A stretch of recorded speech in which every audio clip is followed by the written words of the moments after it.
Governor Mimiko's opponents, on the other hand, are bent on doing an effective hatchet job on his re-election bid. Now, one area the Ondo State governor has often beaten his chest in pride about is the giant strides education in the state has recorded. Now, his opponents, however, attempt to burst that bubble, and even the question of his integrity or the integrity of his intentions even arises.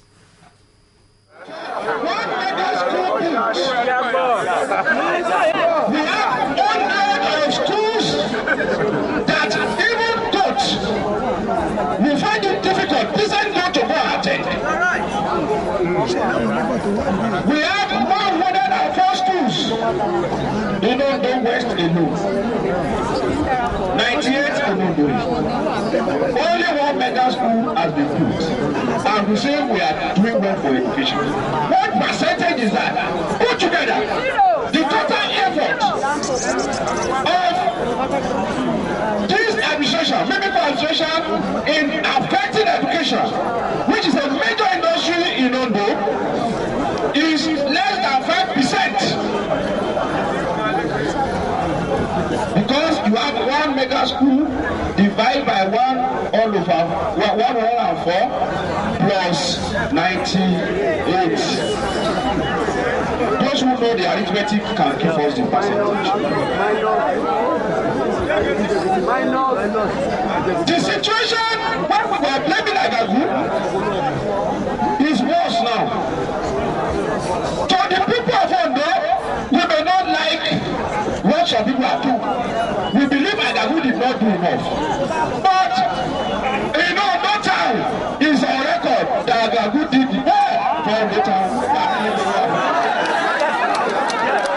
To the heart of the matter, not circling around political issues, but focusing mostly on a principal actor in the politics of Nigeria, of the South-South, of the Niger Delta, and, of course, in his own state as well. Very soon, my guest on this edition will be revealed in just a moment. Well, I'm talking about no other person than the Executive Governor of Rivers State, His Excellency, Mr. Chibike Rotimi Amaechi. Thanks for joining us on this edition of the program. Thank you very much. Well, I understand that you have just returned from a trip to Germany. Well, we'd like to know what exactly took you to Germany specifically and abroad. The German government, through the GIZ, decided that 6 governors accompanied them to take a study tour of the German federalism. In fact, like I told them, I never realized that Germany was a federation. I actually never gave a thought to that until that trip. So we took a tour of how they practice their own federalism at the federal level, at the state level, and at the local government level. We visited, they are still there, some of them are still there, but all the governors have left, but our commissioners, our some of the secretaries of state governments and others are still there because they are continuing to Dusseldorf. We went to Berlin, where we met with the Federal Minister of Economic Cooperation and Development, and then met with some other agencies and all that. And then went to Brandenburg, which is a state, to see how they manage their economy and how they manage their finances and how they raise their revenues and all that. And then on the 4th or 5th day, we went to Frankfurt Oder, the smaller Frankfurt, not the one you know. That's the local government. We had to go to see, we had a meeting with the chairman, an equivalent of the chairman of council here, who is a mayor, who in turn told us how they also manage. And if you look at what they have done, you will see that the 3 tiers of government were all independent. The Governors Forum and major political stakeholders in Nigeria have been talking about this issue of federalism for a very long time now.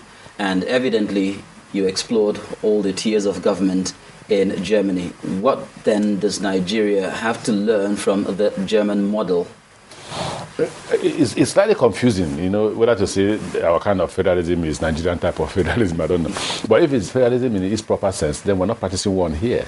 In fact, here you have competition between the federal government and the state. Instead of states competing amongst themselves, the federal government is insisting on holding on to power on virtually everything, even including birth, including the fact that my wife will need to go to church. The federal government wants to know whether she's going to church or not. It's not so from what we saw in Germany. Quite similar to what you have in America. The difference is that the richer states help to fund the poorer states. But don't forget, everybody holds on to his resources. And like they told us in Germany, their resource is not natural. They have little or no natural resource. They say our resources is in our head, our brain. We try as much as possible to be innovative. We try as much as possible to set up companies, to grow the economy industrially and all that. And then we tax the people and we tax the companies. It is from those taxes that we are able to run the government and run the society. You won't believe it that even corporate tax, which is here held by the federal government, is held by the states. But here, the federal government collects company tax. But there, it's not so. So it's similar to that of the American government, the American people. The only difference is, like I told you, that the rich states fund the poor states, assist the poor states to grow. There is a threshold for which no state can go below. But the moment you can't make that threshold, then the other richer states will fund to make sure you get to that threshold. Absolutely. And that also now gives rise to the question of resource control in Nigeria. Evidently, your state falls within the region of the most endowed states in terms of precious resources, and in this case it is the resource that actually funds the rest of Nigeria. And so does that strengthen your conviction that the states as the core federating units should control the resources? I would not want to participate in that discussion as chairman of the Governors Forum, but I want to say that whatever model we want to put in place, we must consider that there are states that are poor and there are states that don't have natural resources. We must provide for them to grow, because if one part of Nigeria is unstable, the rest part of Nigeria will also be unstable. So if, for instance, there are states in the north that don't have resources, whether you want to control resources or not, the federal government or the constitution must provide for them to have resources or funds from the federation account that enables them to grow. You cannot just because you own your own resources allow others to suffer. Well, let's come to the issue of the Governors Forum, because you said you're shying away from that discussion because you're the chairman of the Governors Forum. But then it appears as if the Governors Forum at the moment is divided. For instance, within the Governors Forum, you have the Northern Governors Forum, who appear to be following, their own agenda. I don't know if you have the South-South Governors Forum, the Eastern Governors Forum, or the Southwest Governors Forum. But at least this time around, we get to hear about the Northern Governors Forum taking certain decisions, not necessarily in conjunction or in cooperation with the larger body of governors. What exactly is the issue with the Governors Forum now? It appears as if there is a rift, a division of sorts. Are you saying that the Northern Governors Forum was set up last week? Absolutely not. It's been there. There has been South-South Governors Forum, there have been South-East, South-West. Everybody's had his own Governors Forum. So I don't think that you will say that is enough to come to the conclusion that the Governors Forum is divided. The Governors Forum has remained as united as ever. Don't forget, like somebody mentioned to me, that when you come to constitutional amendment, it's not a thing you just wake up and find it easy to do. There will be disagreements, there will be areas of agreement and all that. That's currently where we are on the issue of the constitutional amendment. The Governors Forum is here to tackle the constitutional amendment in its entirety, and we're hoping to meet before the end of September to discuss all the issues that are involved in the constitutional amendment.